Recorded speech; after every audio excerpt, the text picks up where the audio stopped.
गर्मी के मौसम में गर्मी ज़्यादा है, ठंड में ठंड नहीं है, बिना मौसम बारिश हो रही है और हर वेदर अपने टाइम से आगे बढ़ गया है। पहले हम जाना करते थे कि अब वेदर चेंज होगा तो उसी हिसाब से प्रिकॉशनरी मेजर ले लेते थे जिससे हम बीमारियों की चपेट में ना आएं। लेकिन अब आप अगर सर्दी की तैयारी करके बैठे हैं और पता चल रहा है अचानक से आपको घर में पंखा चलाना पड़ रहा है और इसी अनप्रिडिक्टेबिलिटी की वजह से आपको हर हॉस्पिटल की ओपीडी और डॉक्टर्स के पास मरीजों की लंबी लंबी लाइन लगी मिलेगी। अच्छा, सबसे कमाल की बात यह है कि अगर आपके घर में किसी एक को खांसी जुकाम हुआ है तो धीरे धीरे पूरा परिवार इसकी चपेट में आ जाएगा। वेलकम टू सेहत टॉक्स और मैं हूं आपकी होस्ट ज्योति गोयल।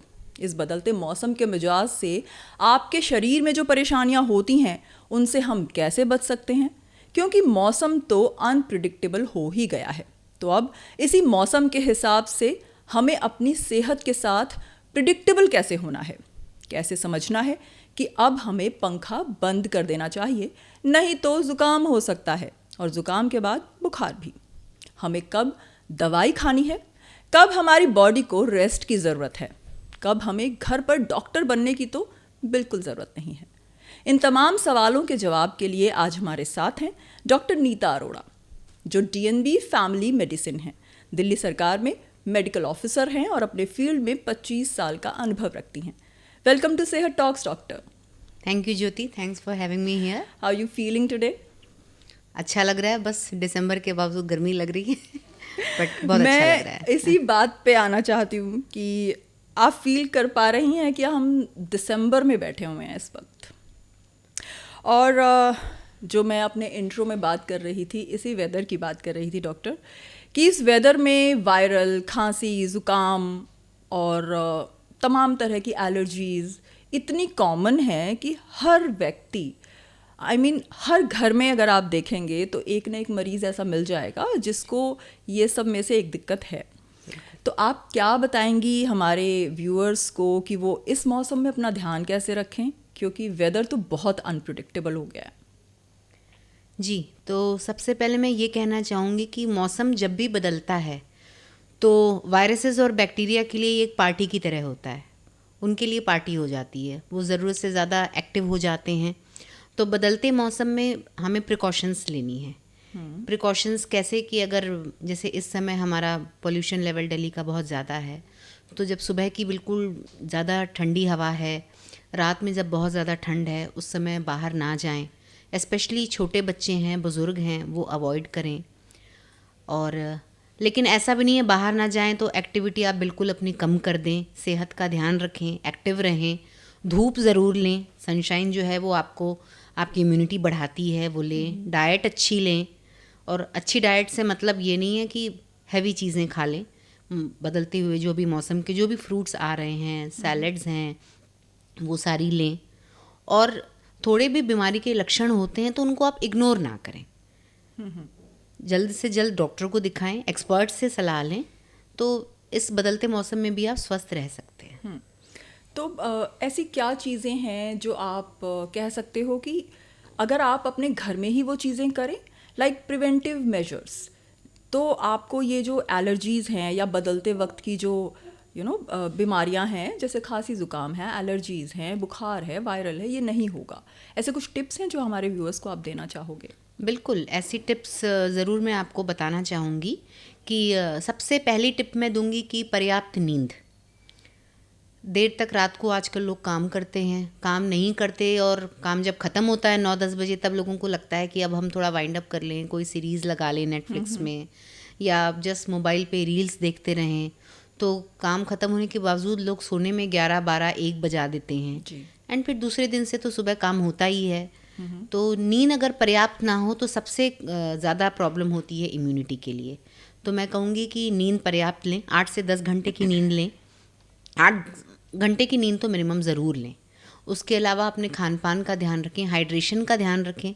विंटर्स में, इस मौसम में खासकर पानी पीने की अंदर से इच्छा नहीं होती है ना। तो इसमें आप एक कोई रिमाइंडर लगा सकते हैं अपने टेलीफोन पर, या जैसे कपल्स होते हैं वो एक दूसरे को याद करा सकते हैं। डाइनिंग टेबल पे आप पानी भर के रख दीजिए। घर में अगर बुज़ुर्ग हैं तो कई बार वो ठंडा पानी पीना पसंद नहीं करते हैं, तो उनके लिए आप गुनगुने पानी की बॉटल्स रख दीजिए टेबल पर। तो हाइड्रेशन अगर अच्छा हो तो हम जो अपना वायरस और बैक्टीरिया जो हमारे ऊपर अटैक करते हैं उससे हम बच सकते हैं। ओके। इसके अलावा जो अब इस मौसम में बहुत सारी सेहतमंद चीज़ें आ रही हैं, आंवला है, कच्ची हल्दी है, बीट रूट है, मूली है, इस तरह की चीज़ें जो सीज़न के हिसाब से हमें भगवान ने दी हुई हैं, ये नेचुरल इम्यूनिटी बूस्ट करती हैं। इनको लेने के अलग अलग तरीके हैं। आप बीट रूट को बॉईल करके उसको आटे में मिला सकते हैं, आंवले को बॉईल करके बच्चों को उसमें नमक लगा कर दे सकते हैं। तो अपनी डाइट में जो इम्यूनिटी वाली चीज़ें हैं ये लें। इसके अलावा फिज़िकली एक्टिव रहने की कोशिश करें।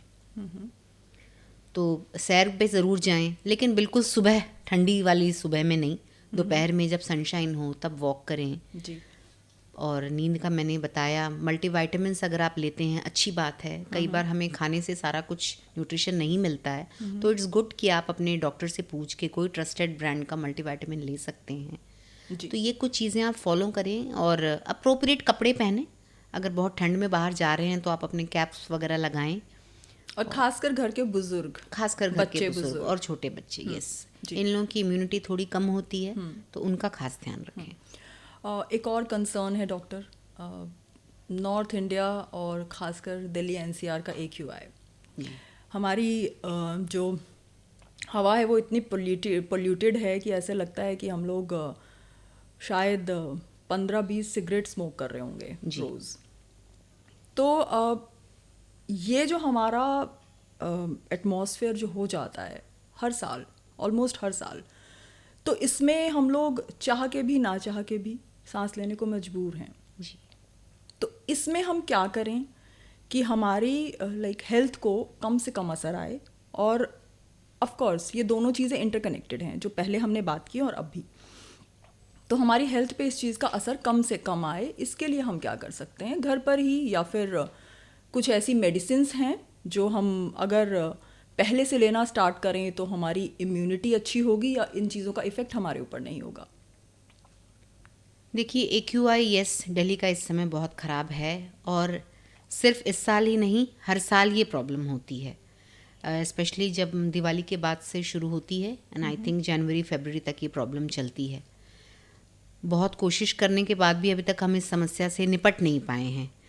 आप एक्सेस कंस्ट्रक्शन का रीज़न कह लीजिए, या एक्सेस व्हीकल्स, या दिवाली के बाद की पटाखों की प्रॉब्लम कह लीजिए, या what ever reason, yes, AQI worsening AQI एक बहुत बड़ी समस्या है एंड हमारे हेल्थ पे बहुत नेगेटिव असर डालती है। बचें कैसे?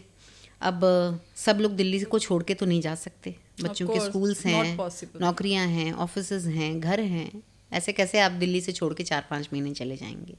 तो आप क्या क्या कर सकते हैं?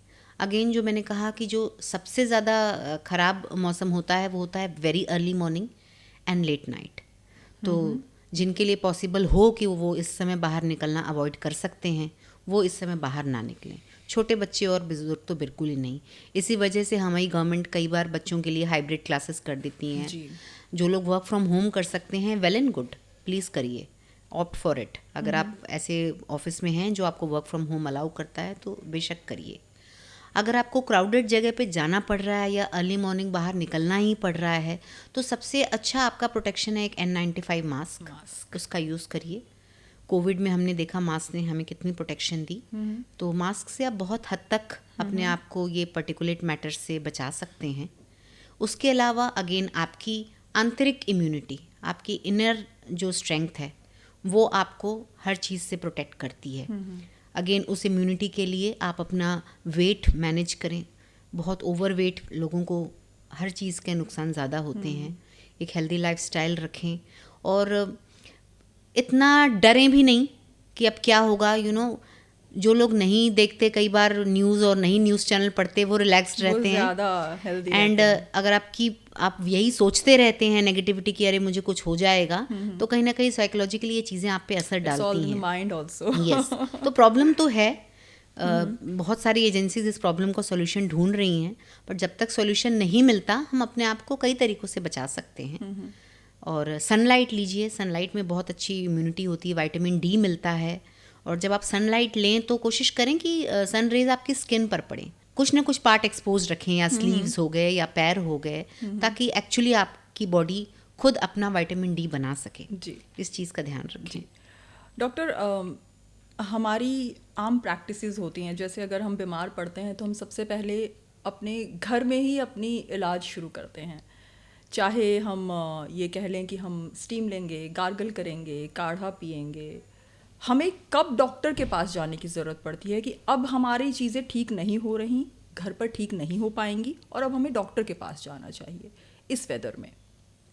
तो देखिए, अगर जैसे हल्का फुल्का आपकी नाक बह रही है, थोड़ी आपको हरारत महसूस हो रही है, थकान महसूस हो रही है, तो ऐसे में आप अपने पास घर में जो दवाइयाँ रखते हैं, बुखार की दवाई रखते हैं, ले सकते हैं।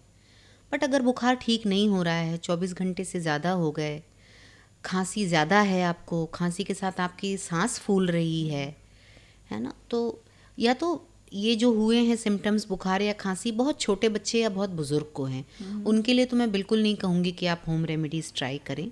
अडल्ट्स हैं वो आप 24 घंटे वेट कर सकते हैं। हो सकता है रेस्ट से या पर्याप्त नींद से या 1-2 गोलियां बुखार की अगर ले लें, उससे आपके सिम्टम्स सप्रेस हो जाते हैं, तो आप 1-2 दिन के रेस्ट के बाद अपनी एक्टिविटी रिज्यूम कर लें।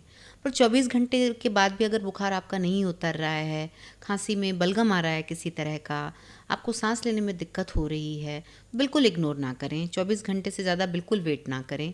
और छोटे बच्चे और बुज़ुर्गों में तो आप 24 घंटे भी वेट ना करें। एक्सपर्ट से सलाह लें, उनकी एडवाइस फॉलो करें, वो अच्छा होगा। जी। एक और चीज़ है डॉक्टर, गार्गल और स्टीम हम घर में अक्सर लेते हैं। नाक बंद है हमारी, सर में दर्द है, ज़ुकाम है, तो हम स्टीम और गार्गल लेते हैं। कई बार हम प्लेन वाटर से लेते हैं, कई बार हमें कहा जाता है कि हम कपूर या दूसरे वेपराइज़र वगैरह डालकर स्टीम लें। जी। तो स्टीम कैसे लेना ठीक है, कुछ डालकर या प्लेन? आप किस तरीके से एडवाइस करेंगी स्टीम लेना, और कितनी बार स्टीम लेनी चाहिए जिससे कि हमें उसका मैक्सिमम हमें रिज़ल्ट मिल सके? तो स्टीम क्या है? स्टीम क्या करती है? ह्यूमिडिफाई करती है। तो जो ड्राइनेस होती है कमरे में, उससे आपको मदद मिलती है स्टीम लगाने से। ठीक है, स्टीम लेने का प्रॉपर इंस्ट्रूमेंट होता है और उसको आप कमरे में चला दें। उसके पास भी बैठने की बहुत ज़रूरत नहीं है, स्पेशली अगर बच्चे छोटे हैं ना, तो कमरे में आप स्टीम चला के छोड़ दें। उसका जो ह्यूमिडिफायर इफेक्ट होता है वो बच्चे को हेल्प करता है। बड़े हैं अगर आप एडल्ट्स हैं तो वो स्टीम का इंस्ट्रूमेंट पास में रख के उससे डायरेक्टली स्टीम ले सकते हैं। But again you have to be careful कि मतलब कोई मिसहैप ना हो, है ना। और छोटे बच्चों के लिए तो आप वो इंस्ट्रूमेंट उनके पास बिल्कुल ना रखें। कमरे में चला के आप बच्चे को अगर गोद में लेके बैठे हैं, दिस इज़ हाउ आप छोटे बच्चों को स्टीम दें। स्टीम लेना इज़ हेल्पफुल बट एक्सेस में नहीं। आप ये ध्यान रखें कि बहुत ज़्यादा गर्मी वाली हवा और बहुत ज़्यादा गर्म पानी लेके पतीले में अगर आप स्टीम दे रहे हैं तो वो प्रैक्टिस मैं बिल्कुल मना करूँगी। स्टीम के इंस्ट्रूमेंट से स्टीम लें। स्टीमर्स जो आते हैं बेसिकली, यस, हाँ, उनको चला के आप रूम में छोड़ दें, जस्ट रूम को ह्यूमिडिफाई होने दें। ऐसा भी ज़रूरी नहीं वो ट्रेडिशनल मेथड देखा था, वो नहीं टॉवल नहीं, ओढ़ते थे वो मैं ऊपर बिल्कुल से एडवाइस और नहीं वो करूँगी। सब। इसमें बर्न्स के चांसेस बहुत ज़्यादा होते हैं और बिल्कुल नहीं मैं वो एडवाइस वेपराइजर्स, करूँगी। कपूर, ये सब डालकर कपूर खुशबू फैला सकता है, इसके Health अलावा के कपूर लिए। का कोई एक्स्ट्रा फ़ायदा है ये तो मैं नहीं कहूँगी। okay. इनफैक्ट इस मौसम में आप घर में ये धूप जलाना, अगरबत्ती जलाना या मोमबत्ती जलाना, विंटर्स में बहुत लोग प्रेफर करते हैं सेंटेड कैंडल्स जलाना एक माहौल बनाने के लिए। बट एक्चुअली ये चीज़ें AQI, घर के अंदर का जो AQI है, इसको ख़राब करती हैं। तो मैं बिल्कुल नहीं चाहूँगी कि दिल्ली के लोग घर में ये प्रैक्टिस अपनाएं।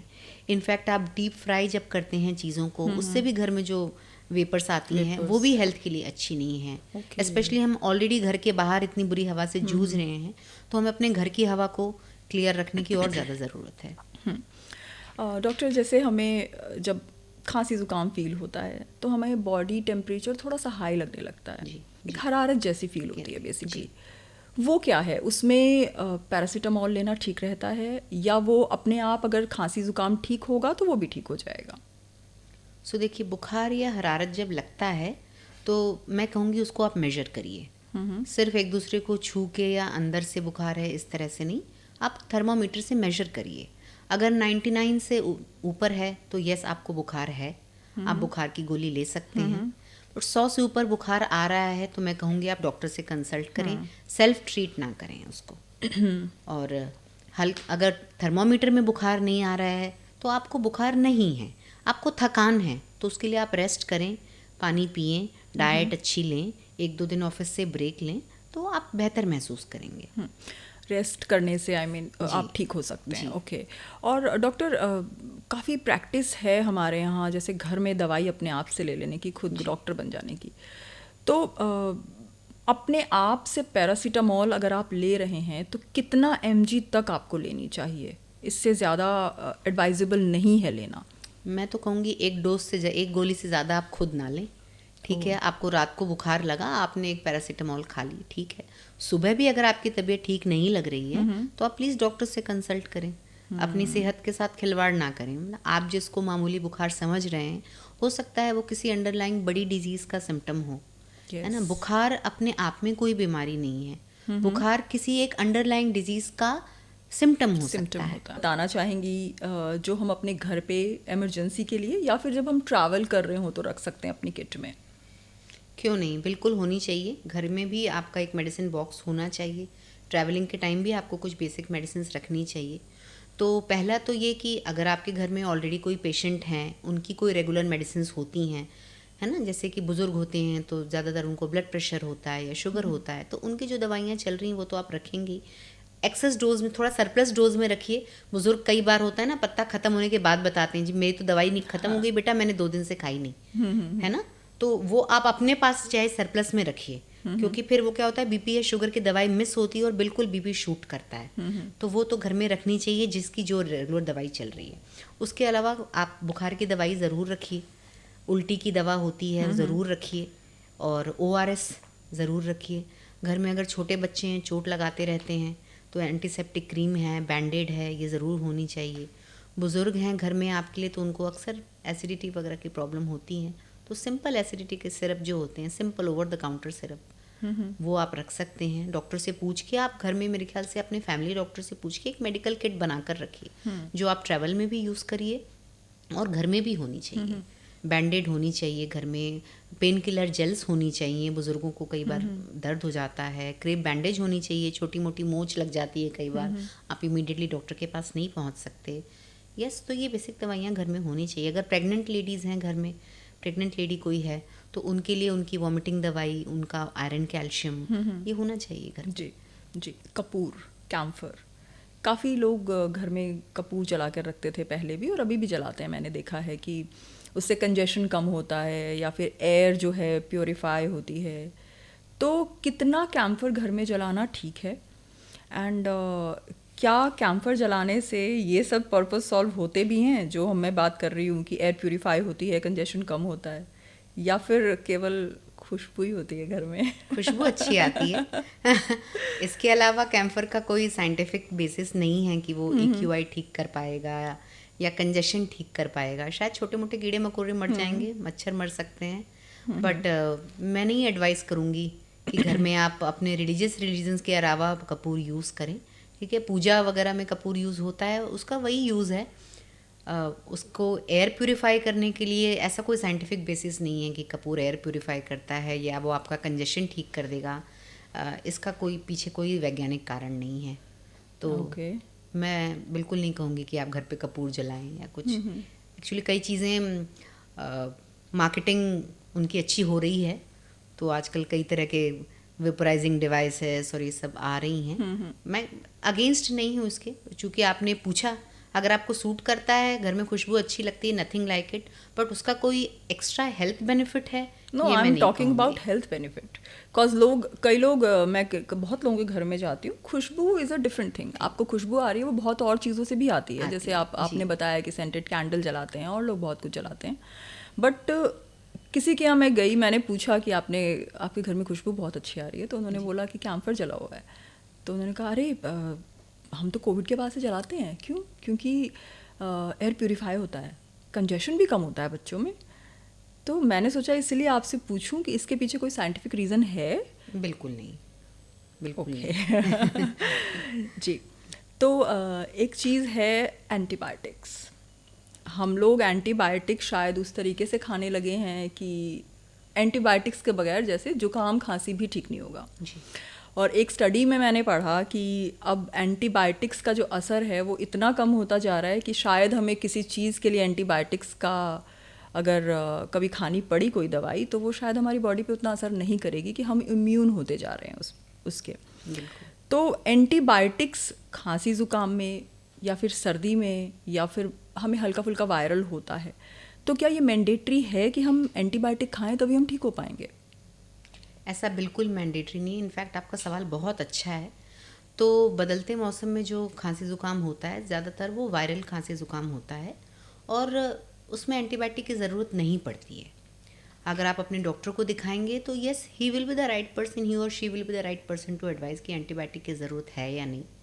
बट जैसा कि मैं आजकल देख रही हूँ, जैसे मैं तो एक गवर्नमेंट सेटअप में काम करती हूँ, वहाँ भी जो पेशेंट आते हैं, अगर छोटे बच्चे को मैंने खांसी ज़ुकाम की कुछ दवाई लिखी तो मदर लौट के मेरे पास आती है, आपने एंटीबायोटिक नहीं लिखी, कैसे ठीक होगा? That's what I am talking. है ना? तो उसको तो ये समझ नहीं है बच्चे के लिए क्या सही है क्या नहीं, पर हमारे समझाने पर भी उनको लगता है कि ये कुछ कैसी दिया ही नहीं डॉक्टर है, ना, कुछ कुछ दिया ही नहीं, डॉक्टर है ना? ने। यस, पिछली बार तो ऐसे दिया था, उससे ठीक हो गया था। तो यस, और ये वो क्लास हो गए जो गवर्नमेंट सेटअप में आ रही है। इवन बाकी जो प्राइवेट क्लिनिक में भी मेरे फ्रेंड्स हैं डॉक्टर्स, वो बताते हैं कि पेशेंट को अगर नहीं दो एंटीबायोटिक तो पेशेंट खुद जाके केमिस्ट शॉप से ले लेता है। तो ये एक बहुत गलत प्रैक्टिस है। एक प्रैक्टिस और है जो बहुत प्रेवलेंट है, मैं देखती हूँ कि लोगों ने डॉक्टर का जो पर्चा संभाल के रखा हुआ होता है, पिछली बार का भी दिखाया था खांसी जुकाम के लिए, तो इस बार डॉक्टर के पास जाने की बजाय वो केमिस्ट शॉप से वो पर्चा दिखा के सेम मेडिसिन खुद दवा लेते हैं।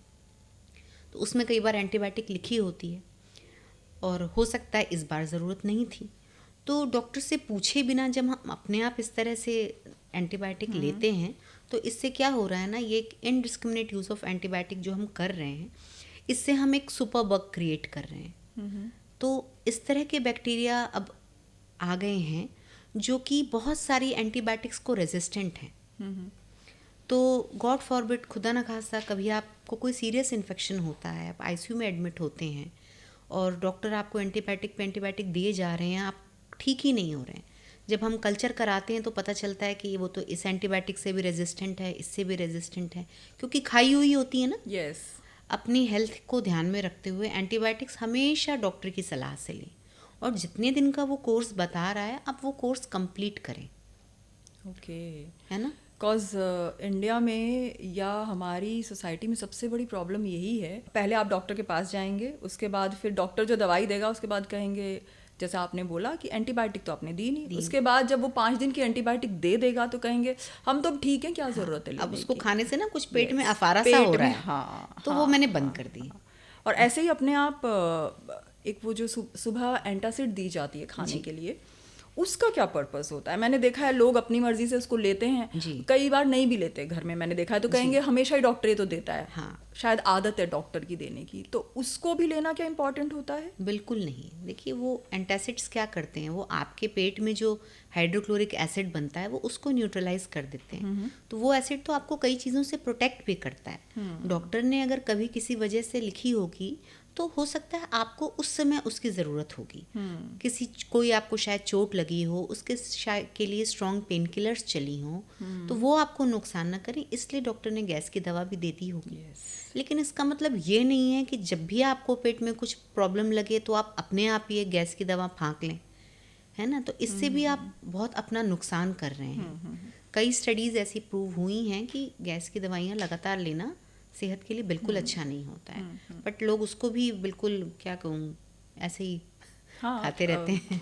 मल्टीविटामिन्स की तरह खाते हैं लोग, खाते हैं, बिल्कुल खाते हैं। मेरी एक व्यूअर हैं, उनका सवाल है कि उनका 3 साल का बच्चा है जी, और बिल्कुल खाना नहीं खाता और ये भी उनका एक कंसर्न है कि हम ना उसे कोई जंक देते हैं, ना हम उसको पैकेट फूड खिलाते हैं, ना हम उसको बाहर लेके जाते हैं तो खिलाते हैं, फिर भी वो नहीं खाता। बच्चों में इस ना खाने की आदत कहाँ से ये डेवलप हो गई है? और अगर बच्चे इस तरीके से करेंगे तो क्या सिर्फ दूध पे रखना क्या उनकी बॉडी की न्यूट्रिशंस को पूरा कर सकता है?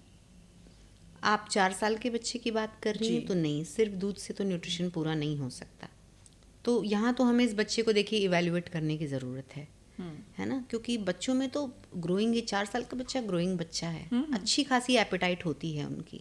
खाना नहीं खाना चाहते, मैंने देखा है बच्चे। हाँ, तो क्या खाना चाहते हैं, वाज कमिंग टू दैट। हाँ, वो क्या खाना चाहते हैं? इन्होंने ऐसा कुछ लिखा नहीं है, इन्होंने यही सिर्फ लिखा है कि जंक पैकेज या बाहर का खाना तो बिल्कुल नहीं खिलाते, तब भी वो आधी रोटी तक नहीं खाता। तो आई थिंक ये मोर देन बच्चे की प्रॉब्लम, आई थिंक पेरेंट्स की प्रॉब्लम है।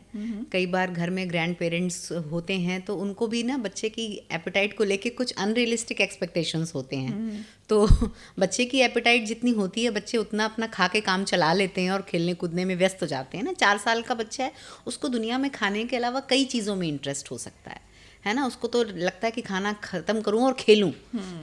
बट अगर आप कह रहे हैं कि बिल्कुल नहीं खा रहा है 4 साल का बच्चा खाना, तो फिर मैं एवेल्युएट करना चाहूँगी उसका वेट कैसा है, हाइट कैसी है ना। उसका एक ग्रोथ चार्ट मेंटेन करिए। अगर वो उसका जब पैदा हुआ था, अगर वो नॉर्मल वज़न का पैदा हुआ था, उसके बाद से उसका वज़न बढ़ रहा है, अगर वो एक्टिव है, अगर उसको कोई इस तरह की प्रॉब्लम नहीं है कि वो वीक हो रहा है या उसके बाल झड़ रहे हैं या उसको चलने में दिक्कत हो रही है, या आपको उसकी इंटेलिजेंस लेवल में कमी लग रही है, या वो अपने एज के बच्चों के हिसाब से उसके माइलस्टोन्स नहीं हैं, तो आई थिंक आजकल पेरेंट्स थोड़ा बच्चे के खाने से ज़्यादा ऑब्सेस्ड रहते हैं। वरना छोटे बच्चों की 4 साल के बच्चे की अच्छी खासी एपेटाइट होती है, 1-2 रोटी तो बच्चा ज़रूर खा लेगा। हाँ, और मुझे इसमें एक चीज़ और प्रॉब्लमेटिक लगती है, वो है स्क्रीन टाइम। जो आपने भी देखा होगा घरों में कि लोग खाना खिलाते हैं उसके साथ स्क्रीन रखते हैं, चाहे वो टीवी रखें, चाहे वो फ़ोन पे उनको कुछ भी कार्टून्स दिखाते हुए खाना खिलाते हैं। शायद बच्चा उससे बहुत लाइक सिर्फ वो कार्टून में नज़र रखता है या वो रखता है, शायद वो भी एक बड़ी वजह है वो। तो मैंने कहा ना, इसमें पेरेंट्स की एंग्जाइटी ज़्यादा रहती है कि किसी तरह ये खाना खिला के ये काम ख़त्म करें हम, है ना। ये टाइम है खाने का, खाने का टाइम है, तो चलो नहीं खा रहा तो क्या करें, फ़ोन दे देते हैं, वो देख के तो वो खा लेगा। तो इस तरह से बच्चे के साथ ना उसका एक पैटर्न डेवलप हो जाता है कि आज तो मुझे फ़ोन मिल गया, अब मैं कोई और जिद करता हूँ खाने के लिए, और वो देखता है इससे बड़ा ग्रेटिफिकेशन हो जाता है कि जब मैं खा लेता हूँ तो पेरेंट्स आर वेरी हैप्पी, है ना। तो हमें खाने से ये स्क्रीन तो हटानी पड़ेगी। जब नहीं थे फ़ोन, स्मार्टफोन्स, जब हम छोटे थे तब तो स्मार्टफोन्स नहीं थे, बट हमें भूख लगती थी और खाना खाते थे। और दुनिया तो ऐसा है ना ज्योति, ड्रिवन ही हंगर से है, तो है ना। तो कोई खाना नहीं खा रहा है तो बहुत बड़ी समस्या फिर होनी चाहिए, अदरवाइज कोई खाना क्यों नहीं खाएगा। तो ऐसे पेरेंट्स की पहले काउंसलिंग की ज़रूरत है उनको। तो मैं ये काम भी करती हूँ, मे बी हम अपने नेक्स्ट एपिसोड में इस बारे में और बात करेंगे। आप सही कह रहे हैं कहीं ना कहीं कि मैंने कुछ बड़ों को ये कहते सुना है कि फला हमारे तो 2-3-4 बच्चे होते थे, हमारे पास इतनी फुर्सत ही नहीं होती थी किसने क्या खाया है नहीं खाया। आजकल सबके 1-1 2-2 बच्चे होते तो उनको यही पड़ी रहती है कि इसने ये खाया, उसने ये नहीं खाया, ऐसा हुआ और वैसा नहीं हुआ। तो शायद ये वो डिफरेंसेस हैं थोड़े। आप देखेंगे कि कई जगह पे तो दोनों पेरेंट्स लाइक काम पे चले जाते हैं, बच्चे होते हैं पीछे। अब घर में छोटा बच्चा है, बच्चा भी उसी एटमॉस्फेयर में पल बढ़ रहा है, अचानक से वो छुट्टी में या कभी अपने दादा दादी के पास या नाना नानी के पास चले जाता है, तो लाड़ प्यार में, गोद में, हमेशा आप गोद में रह रहे हैं, उसके बाद स्क्रीन टाइम बढ़ रहा है, शायद वो सब चीज़ें। और उसके बाद फिर प्रॉब्लम तब आती है जब वो नाना नानी दादा दादी के यहाँ से आ जाता है या वो लोग चले जाते हैं। फिर क्या होता है, वो बच्चा हो जाता है क्रैंकी, एंड ना वो गोद से उतरते ही रोता है, ना वो सोता है, ना वो खाता है। तो ये सारी जो चीज़ें होती हैं, और फिर हमारे बड़े क्या कहते हैं कि बच्चे को गोद की आदत पड़ी हुई है ना। तो क्या ऐसा होता है कि बच्चे को गोद की आदत पड़ती है, गोद में रहने की? और दूसरी बात, क्या बच्चे को एकदम शांति में, अंधेरे में सुलाना ठीक है, या फिर बच्चे को बिल्कुल वहीं सुलाना चाहिए जहाँ पे हम लोग खुद सोते हैं, वहीं पे सुलाना चाहिए बच्चे को? देखिए, छोटे बच्चे, गोद की आदत बच्चे को कब तक रहती है? 2 साल, 1 साल, 2 साल, और तब तक तो बच्चा ज़्यादातर गोदी में रहने लायक होता ही है। ग्रैंड पेरेंट्स कुछ दिन बच्चों को स्पॉइल कर सकते हैं, कोई दिक्कत नहीं है, बट इस तरह से सोचना कि बच्चा अब रूटीन से एडजस्ट नहीं हो पाएगा, अब वो चले गए तो ऐसा हो जाएगा। बच्चे बहुत अडेप्टेबल होते हैं, जितना हम माँ बाप समझते हैं ना, उससे ज़्यादा बच्चे अडेप्टेबल होते हैं। तो वो बहुत अच्छे से समझ जाते हैं कि दादी नानी हैं, इनके पास तो इतना हमें अटेंशन मिलेगी, अब पेरेंट्स हैं के पास आ गए हैं वापस, तो अब वो बिजी हैं और हमें इतनी अटेंशन नहीं मिलेगी। तो इसके लिए इतना परेशान होने की ज़रूरत नहीं है। बच्चे बहुत ईजिली एडजस्ट होते हैं, और गोद की आदत कोई बात नहीं, कुछ ही टाइम तक बच्चे गोद में रहते हैं, उसके बाद वो गोद में आना प्रेफर भी नहीं करेंगे। मैं देखती हूँ कि 10-12 साल का बच्चा है तो वो 10-12 साल का लगता ही नहीं है, बिकॉज ऑफ ओबेसिटी। मैंने देखा है, मेरे एक फैमिली फ्रेंड है, उनके 2 बच्चे हैं, एक 10 साल का है और एक 8 साल का है। 8 साल वाला बच्चा जो है 12 साल का लगता है, और जो 10 साल का है वो 14-15 साल का लगता है। ऐसा क्यों है? क्या क्योंकि लाइफस्टाइल या कुछ और चीज़ें?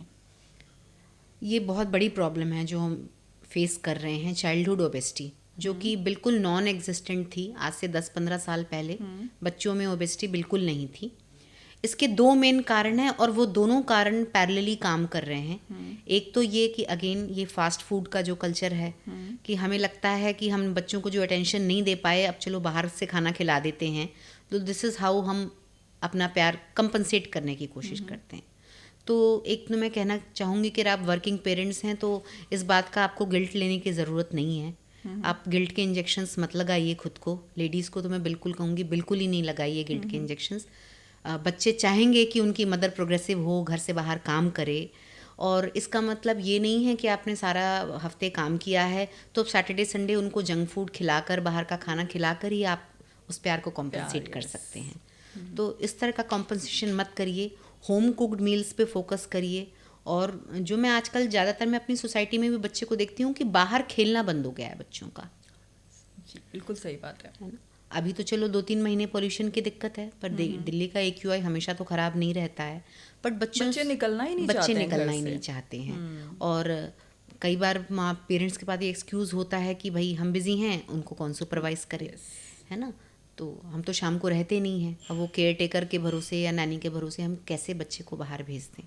तो आपको ये लॉन्ग रन में देखना पड़ेगा कि आखिर आप क्या चाह रहे हैं। अगर आप 1 घंटा बच्चे को सुपरवाइज़ करके खेलने नहीं ले जा सकता कोई, तो आप तो लॉन्ग रन में बच्चे को हार्म ही कर रहे हैं। तो कोई एक तरीका निकालिए। आप पेरेंट्स का एक ग्रुप बना सकते हैं कि कौन किस दिन अवेलेबल है, उसके हिसाब से वो सारे बच्चों को सुपरवाइज कर ले। हाँ, मतलब ये मैं मानती हूँ कि मतलब नई लाइफस्टाइल में सब लोग काम कर रहे हैं, लेडीज़ भी काम कर रही हैं, बट इसका मतलब ये नहीं है कि बच्चों को खेलने के लिए सॉल्यूशंस भी उसी तरीके से तो आपको वैसे सॉल्यूशंस आप ब्रेनस्टॉर्मिंग करिए, क्या सॉल्यूशन हो सकता है ना।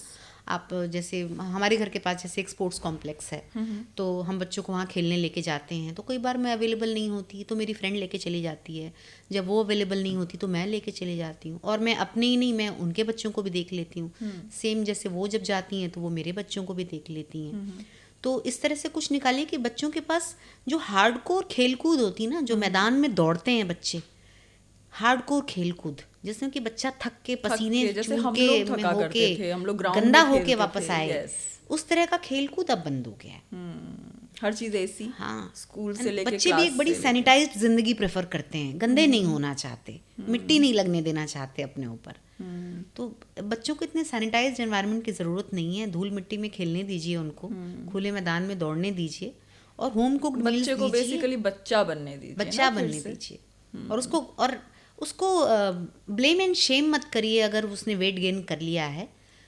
बच्चों का मेटाबॉलिज्म अच्छा होता है, अगर आप थोड़ा ध्यान देंगे और थोड़ा घर में ही इंटरेस्टिंग मील्स बनाएंगे, बच्चे को बाहर का खाना नहीं देंगे, फिजिकल एक्टिविटी में डाल दीजिए, रादर दैन कि उसको उसकी ही प्रॉब्लम के लिए उसको ही ब्लेम ना करिए कि तुम तो हमेशा बर्गर खाते हो, तुम खाना नहीं खाते, तुम सिर्फ फ्रेंच फ्राइज खाना चाहते हो। डिप्रेस रहने लगता है ऐसे बच्चा ना, क्योंकि उसका तो कसूर है नहीं ना इसमें। तो इसमें ब्लेम एंड शेम हटाने की ज़रूरत है हमें। सही बोला आपने। एक और बात है डॉक्टर, आजकल बच्चियों में पीरियड्स बहुत जल्दी आने लगे हैं। इवन मैंने देखा है कि 8-9 साल की बच्चियों में भी पीरियड्स होने लगे हैं। एक तो इतनी छोटी उम्र में बच्चा अपने आप को नहीं संभाल पाता, तो ये एक पीरियड्स वाली जो प्रॉब्लम है काफ़ी बड़ी है, लाइक एक जिम्मेदारी है जो कि इतना छोटा बच्चा बहुत मुश्किल है उसके लिए संभालना।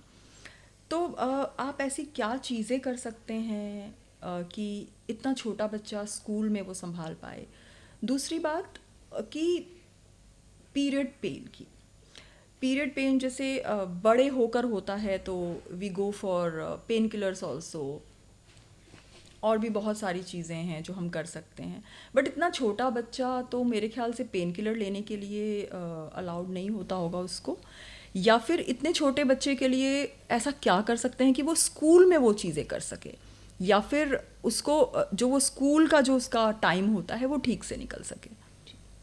तो यकीन ये भी बहुत आजकल की एक ज्वलंत समस्या है कि लड़कियां जो पहले 10th 11th क्लास में जब पीरियड्स आते थे, जब हम जो 15-16 साल के हो चुके होते थे, वो अब 9 या 10 साल में हो रहा है। रीज़न अगेन इसका है सेडेंट्री लाइफस्टाइल, जो ग्लोबल वार्मिंग हो रही है, जिस तरह की बच्चे डाइट ले रहे हैं, अल्ट्रा हाई प्रोसेस्ड फूड खा रहे हैं हम, इस वजह से पीरियड्स में जल्दी आ रहे हैं, क्योंकि हार्मोनल चेंजेस हो रहे हैं। तो पीरियड्स की डेट जो उम्र है वो अब कम होती जा रही है। तो ऑफ कोर्स एक 8-9 साल की बच्ची के लिए बहुत मुश्किल है स्कूल में सारी चीज़ें मैनेज करना, पेन को मैनेज करना। तो पहला तो है कि जिनकी यंग बच्चियां हैं, मैं उनको एडवाइस करूँगी कि अगेन उनको फिज़िकली एक्टिव रखें। जितना वो फिज़िकली एक्टिव रहेगी ना, इतना ज़्यादा उसके पीरियड्स थोड़े से डिले होंगे और नॉर्मल एज में आएंगे। हाँ, आपने देखा होगा जो एथलीट्स होती हैं, लड़कियां जो स्पोर्ट्स खेलती हैं, है ना, जो दुबली पतली, एक उनका एक लीन बिल्ट होता है, उनको पीरियड्स देर से आते हैं, 15-16, कई बार 17-18 साल भी हो जाता है। लेकिन जो लड़कियां सेडेंट्री होती हैं, बैठे रहती हैं, ओवरवेट होती हैं, डाइट में अल्ट्रा हाई प्रोसेस्ड फूड है, उनको हार्मोनल चेंजेस की वजह से पीरियड जल्दी आते हैं। अब आ गए तो आ गए, अब क्या करें? तो अगेन आपको उनको एजुकेट करना है, उनको समझाइए कि नाउ अब आप बड़े हो रहे हो, आपकी बॉडी में ऐसे चेंजेस आ रहे हैं, आपको खुद इसको सीखना, मैनेज करना पड़ेगा। घर में इस टॉपिक को एक टाबू ना बनाएं। इसमें भी ऐसा देखा गया है, हम लोग हिंदुस्तानी, हम थोड़े कंजर्वेटिव होते हैं, तो मदर्स तो करती हैं इस बारे में बात, बट बाकी लोग ऐसा करते हैं जैसे ये कोई बात करने की चीज़ नहीं है। अगेन इसके अराउंड से भी हमें शेम हटानी है। It's a normal physiological process, and periods आने का मतलब है कि आप फर्टाइल हैं और आप गर्ल से एक वुमन बनने जा रही हैं। तो सबसे पहले तो बच्ची को रीअश्योर करें कि you are normal, this is a normal process, और उसको कैसे क्या यूज़ करना है सारा सिखाएं। पेन किलर पीरियड्स में तो मैं बड़ों को भी लेने के लिए नहीं कहूँगी। ओह, कोई ज़रूरत नहीं है। जबकि आजकल तो डॉक्टर्स एडवाइस करते हैं कि आप 4 पेन किलर्स तो ले सकते हैं पूरे दिन में। मैंने अपनी डॉक्टर से बात की, उन्होंने मुझे बोला। देखिए, अगर इतना पेन हो रहा है पीरियड्स में कि पेन किलर लेने की ज़रूरत है, तो again you need to be investigated, है ना। फिर that is not normal. That is not normal. Periods का जो पेन है वो एक वार्म वाटर बैग से, हॉट वाटर फर्मेंटेशन से ठीक हो सकता है। कभी कभार एक आध पेन किलर आप ले सकते हैं, बट आप सोचिए ना, 15 साल से 45 साल तक एक औरत मेंस्ट्रुएट करती है, हर महीने मेंस्ट्रुएट करती है 4 से 5 दिन। अगर वो इतने पेन किलर्स लेगी तो उसकी किडनीज का क्या हाल होगा? पेन किलर्स अल्टीमेटली किडनीज को डैमेज करते हैं। यस, ये बात मैं जानती हूँ कि किडनी इफ़ेक्ट होती हैं पेन किलर्स खाने से, इसलिए आई अवॉइड। बट एक टाइम ऐसा आया कि जब I was in so much pain, तो मैंने अपने डॉक्टर से पूछा, तो शी सेड कि ये वाली मेडिसिन आप खा सकते हैं, मतलब that particular brand and name she gave. तो उन्होंने बोला कि ये वाली मेडिसिन आप 4 एक दिन में ले सकते हैं। तो दैट वाज द थिंग।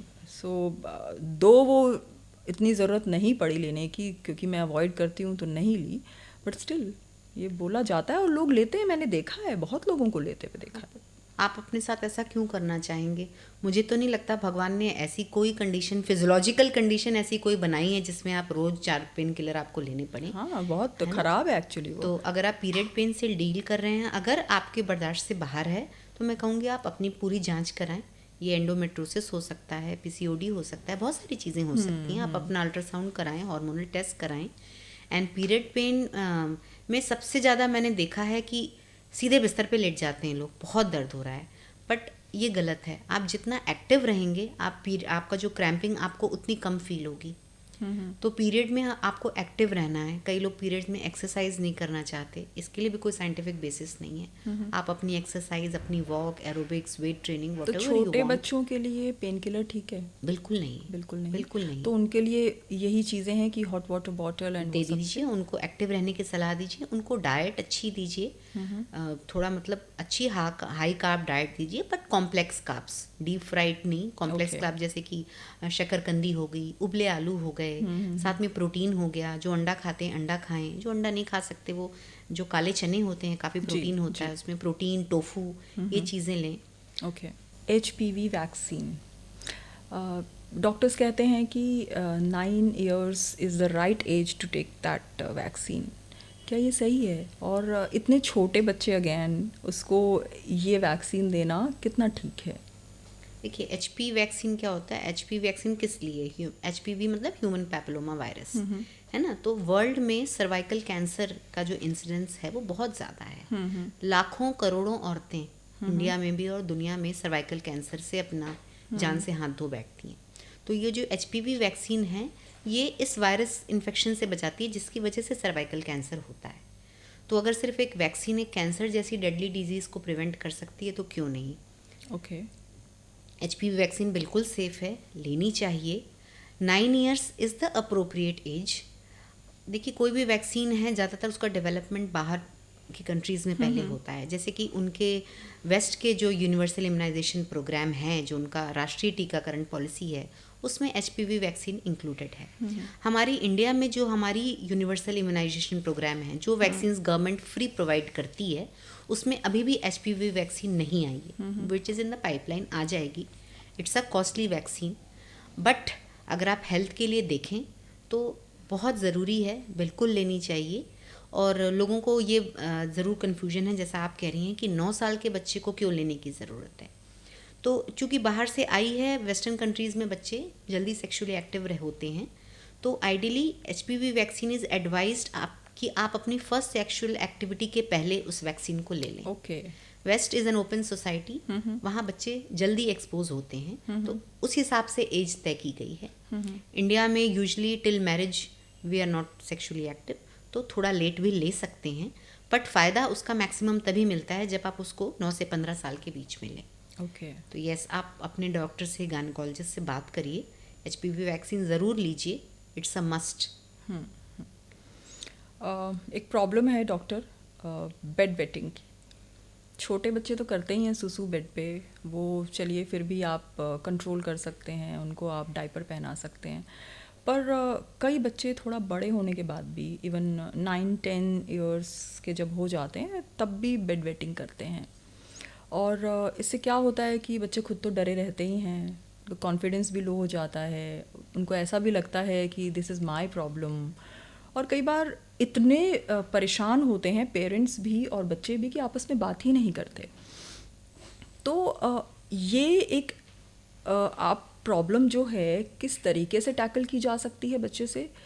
क्या ये एक बिहेवियरल प्रॉब्लम है या फिर एक इसमें कुछ मेडिसिन है कि आप बच्चे को इस तरीके से, अगर बच्चा बेड वेटिंग करता है, बेड पे सुसु करता है, तो वो ठीक हो सकती हैं चीज़ें?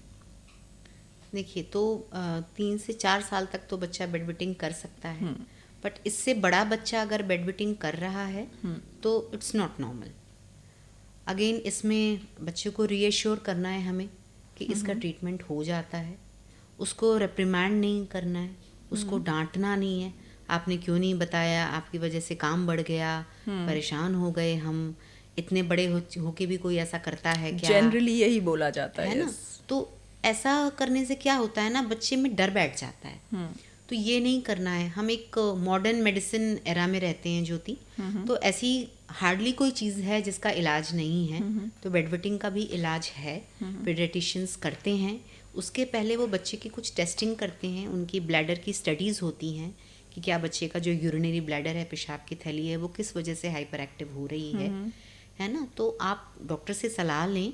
बहुत सारे डॉक्टर्स, सारे गवर्नमेंट हॉस्पिटल्स में भी इन चीज़ों का इलाज होता है, स्टडीज़ होती हैं, इलाज होती हैं, सिंपल मेडिसिन होती हैं, and people come out of it. कोई बड़ी बात नहीं है। जब तक आप डॉक्टर से सलाह ले रहे हैं, डॉक्टर का अपॉइंटमेंट नहीं मिला, तब तक आप जो चीज़ें कर सकते हैं कि शाम के बाद बच्चे को चाय, कॉफ़ी, कैफ़ीन वाली चीज़ें ना दें। ओके। क्योंकि ये चीज़ें जो हैं हमारे ब्लैडर को हाइपर एक्टिव बना देती हैं। तो शाम को 4 बजे के बाद चाय, कॉफ़ी, इस तरह की चीज़ें बच्चे को ना दें। जो फ्रूट जूसेस होते हैं, चाहे वो पैकेज्ड हों या for that matter real juice भी, वो भी ना दें। इन चीज़ों में बहुत ज़्यादा शुगर होता है, तो ये बच्चों को ना दें। सॉफ्ट ड्रिंक्स ना दें, ठीक है। और उसको कितनी बार भी बच्चा करे, आप उसको रीएश्योर कर दें कि आप हमें बता दो, क्योंकि पैटर्न नोट करना ज़रूरी है। तभी उसका इलाज हो सकता है कि हफ्ते में कितनी बार होता है, किन दिनों होता है, क्या बच्चे की ये एग्ज़ाम या किसी तरह के स्ट्रेस से रिलेटेड है, या कोई और प्रॉब्लम है जो इस तरह से निकल रही है और बच्चा आपसे शेयर नहीं कर पा रहा है। तो अगेन यहाँ पे ब्लेम एंड शेम नहीं करना है, बच्चे को रीएश्योर करना है। पेरेंट्स को भी अपने आप को रीएश्योर करना है कि ऐसी कोई बड़ी बात नहीं है जिसका इलाज नहीं होगा। और अगर आप इस चीज़ के लिए बच्चे को लेके जाएंगे डॉक्टर के पास, तो इसका मतलब ये नहीं कि आपका बच्चा दूसरों से कम है, Yes. है ना, या वो आपको परेशान करने के लिए कर रहा है, या वो एक कमज़ोर बच्चा है। इस तरह का कोई लेबल बच्चे में ना Labeling लगाएं, नहीं तू तो होनी ऐसा ही है, तू तो बस परेशान करने के लिए पैदा हुआ है। इस तरह का कोई लेबल ना करें बच्चों में, और बेडवेटिंग का इलाज संभव है। जी।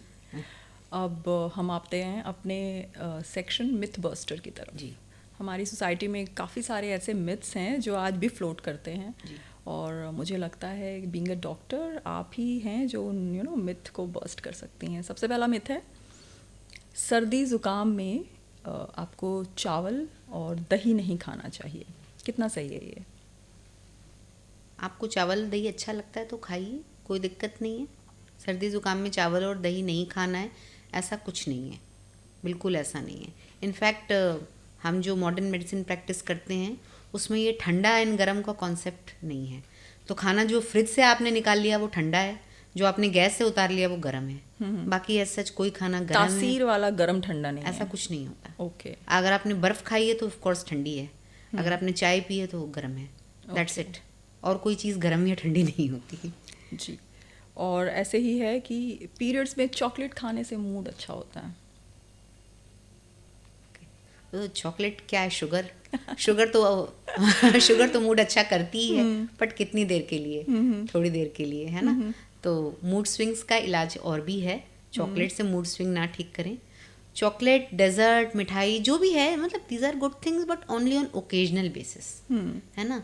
नहीं, मैंने तो ऐसे देखा है लोगों को कि पीरियड्स होते हैं और इतने बड़े बड़े बार्स चॉकलेट के लेके बैठते हैं और जंक फूड्स लेके बैठते हैं, सब बैठते हैं ये तो लोग। बिल्कुल एडवाइजेबल नहीं है, ये तो आप अपनी हेल्थ के साथ मतलब बहुत ही तो गलत आप सुन कर रहे लीजिए हैं। डॉक्टर को कि एडवाइजेबल बिल्कुल नहीं है। और चॉकलेट क्या, फिर किसी भी मीठा खाने से आपकी मूड, आपकी हेल्थ सब अच्छी हो कितनी देर जाएगी की और नहीं शुगर होगी। रश जो है थोड़ा कुछ देर रहता है, Yes, है ना। yes. उसके बाद तो अगेन शुगर खाने से क्या होता है, चॉकलेट तो प्योर शुगर है, सीधे ब्रेन में गई, थोड़ी देर के लिए आपको बहुत यूफोरिक लगा, फिर उसके बाद ब्लड शुगर फिर फॉल हुआ, आपको और चाहिए, कितनी खा लोगे। हाँ, तो वही और चाहिए ही तो कहीं उसका जाके फुल स्टॉप नहीं होता है है actually, ना। yes. तो इसलिए इन चीज़ों को ओकेजनल रखें। प्लीज़ चॉकलेट एंजॉय करिए आप अपने बर्थडे पर, किसी फ्रेंड के बर्थडे पर, अपनी एनिवर्सरी पर, कोई घर में खुशखबरी आई है, but dessert by definition is meant to be occasional. कभी कभी, कभी कभार। मालिश करने से बच्चों की ग्रोथ अच्छी होती है और बच्चों की हड्डियां भी स्ट्रांग होती हैं। इसका कोई साइंटिफिक बेसिस नहीं है ज्योति।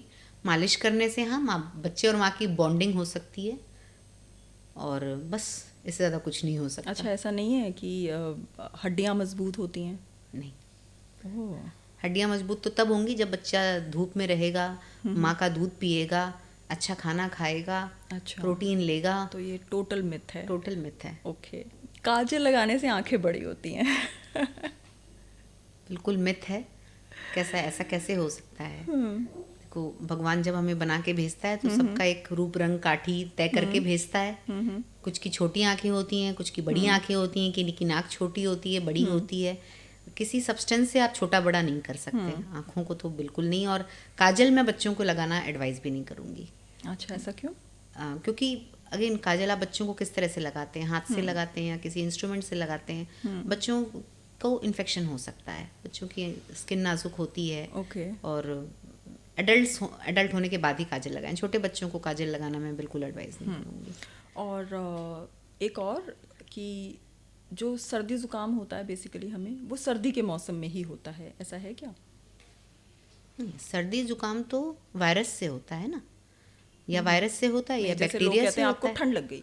हाँ। ठंड लग गई मतलब है कि आपको खांसी ज़ुकाम हो गया। तो ठंड लगने का जो आपका रीज़न है सबसे बड़ा, दैट इज़ विंटर सीजन, ऐसा है? नहीं, बिल्कुल नहीं। ठंड लग गई तो ठंड लग गई क्योंकि आपने कपड़े कम पहने या आपने ठंडे पानी से नहाया, तो वो तो ठंड लग गई। वो तो थोड़ी देर में कपड़े पहनने से ठीक हो जाती है।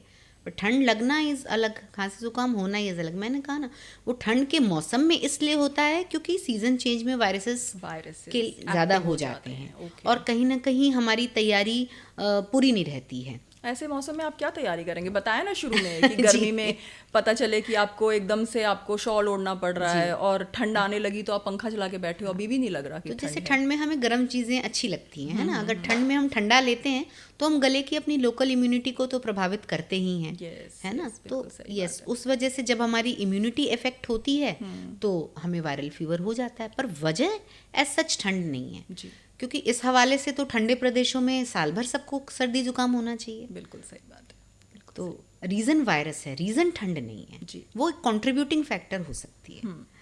ठीक है, तो आज के हमारे जो हमारी बातचीत थी वो इतनी ही है doctor, and it was lovely talking to you. Thank you so much for being with us. आपने मुझे बुलाया, मुझे बहुत अच्छा लगा। एंड अगर जनसाधारण को मेरी बातों से कुछ अच्छे मैसेजेस मिल सकते हैं, अगर वो अपनी सेहत का ध्यान रख सकते हैं, और तो मेरे लिए बड़ी खुशी की बात होगी। Thank you so much. तो आज के सेहत टॉक्स में बस इतना ही। होप आपको आपके सभी सवालों के जवाब मिल गए होंगे। अगर आप और भी कोई सवाल करना चाहते हैं तो स्क्रीन पर दिए गए एड्रेस या फिर कमेंट सेक्शन में अपने सवाल आप भेज सकते हैं। हम और हमारी टीम पूरी कोशिश करेंगे कि आप तक आपके सवालों के जवाब ज़रूर पहुँचें। साथ ही आप हमें ये भी बता सकते हैं कि आप हमारे नेक्स्ट एपिसोड में किस स्पेशलिस्ट के साथ जुड़ना चाहते हैं। Thank you so much for watching. मिलते हैं सेहत टॉक्स के अगले एपिसोड में। नमस्ते।